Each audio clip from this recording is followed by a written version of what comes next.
Je veux revenir sur cette finale de la CAN, surréaliste, chaotique, épique. 0-0 presque à la fin du temps réglementaire, un but refusé au Sénégal, puis un penalty accordé au Maroc. Fureur des joueurs sénégalais qui quittent le terrain pendant une dizaine de minutes, chaos dans les tribunes.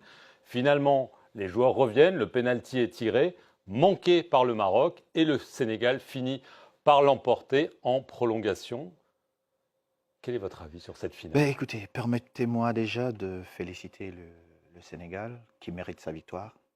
Euh, que ce soit les joueurs, que ce soit les supporters, cette magnifique équipe, ce groupe est allé chercher sa victoire. Maintenant, je suis les faits de jeu qui ont marqué cette finale. J'espère que nous allons travailler pour améliorer notre institution, afin que nous n'ayons plus ces images.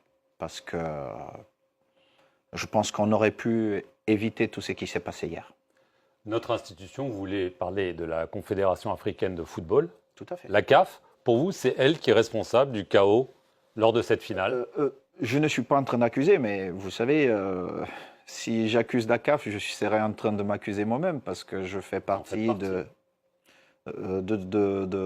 toutes ces personnes qui ont le privilège de prendre des décisions pour le football de notre continent. Ce que je suis en train de dire, c'est que comme nous sommes en train de faire depuis un certain temps, il faut qu'on continue à améliorer notre institution afin qu'elle soit au-dessus de tout et qu'elle soit encore un peu plus forte. Mais qu'est-ce qui a été un problème, selon vous? L'arbitrage, ce qui s'est passé sur le terrain, ce qui s'est passé dans les tribunes, la gouvernance, qu'est-ce qui a gâché la fête finalement? Non, gâcher la fête, si vous le dites, c'est comme si la fête n'était pas belle. Et permettez-moi aussi de vraiment m'arrêter et de dire félicitations particulièrement au président Foudzi Ladia qui s'est investi personnellement pour offrir à la CAF des installations magnifiques afin qu'on ait une CAN relevée au niveau de la logistique.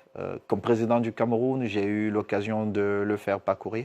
Mais ici, devant le monde, je dis au peuple marocain et à Foudzi, au président Foudzi, merci pour ce qu'il a offert à la CAF afin que nous ayons une CAN au niveau que nous souhaitons toujours avoir. Maintenant, sur les faits de jeu, les arbitres restent des humains. Et je ne souhaite pas venir ici accuser des arbitres, mais il y a eu des faits de jeu qui ont marqué cette CAN à jamais. Maintenant, il revient à la Confédération africaine de football de prendre ses responsabilités et de voir ce qui a moins fonctionné afin de prendre les décisions qui s'imposent pour que nous n'ayons plus d'effets de jeu qui prennent le dessus sur ce qui nous intéresse tous, le jeu. Des faits de jeu, ça veut dire des erreurs d'arbitrage. Ah oui, des erreurs d'arbitrage. Mais n'oubliez pas que les arbitres restent des humains parce qu'ils sont comme vous et moi. Est-ce que vous auriez pris la même décision que le sélectionneur camerounais, Pape Thiaw, Sénégalais. Sénégalais.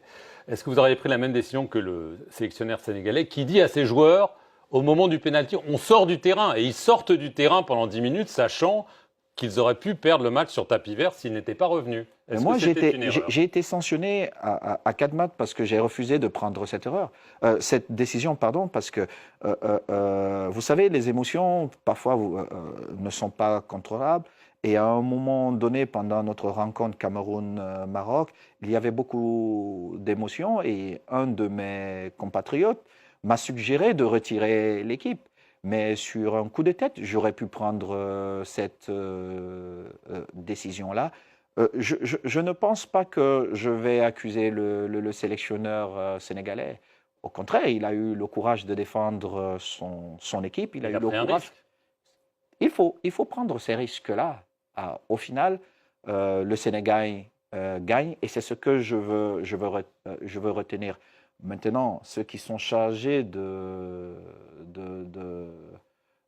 d'enquêter, de regarder ce qui n'a pas été, prendront leurs responsabilités, mais toujours est-il qu'il y a des émotions dans un match de football et il faut qu'on comprenne qu'il y a des émotions et tout faire pour que ces émotions ne débordent pas. Et tout faire, c'est quoi? C'est que nous avons peut-être la VAR. ça ne nous coûte rien d'aller vérifier les faits de jeu. Et je pense que si à un moment donné, on vérifie les faits de jeu, nos émissions seront beaucoup mieux contrôlées. Est-ce que le capitaine sénégalais Sadio Mané, qu'on a vu rappeler les joueurs, n'a pas peut-être sauvé le Sénégal parce qu'ils ont fini par gagner, mais aussi redoré le blason parce que si on sort du terrain, ça aurait pu être très très grave pour le Sénégal. Sadio Mané, c'est l'un des plus grands champions de notre continent et vraiment mention spéciale à l'homme qu'il est. Et j'ai le privilège de l'avoir comme ami et je dis vraiment ce qu'il a fait pour amener ses coéquipiers vers la victoire finale est exceptionnel. Et j'espère qu'il gagnera un autre ballon d'or avec ce qu'il a fait. Et le geste qu'il fait hier, c'est un geste de grand leader. Mais je dis une fois de plus, on ne va pas accuser les autres parce qu'ils ont peut-être demandé à un moment donné aux joueurs de sortir du stade. Vous savez, quand vous êtes là, vous avez plusieurs émotions qui vous traversent l'esprit et parfois vous vous dites c'est injuste ce qui se passe.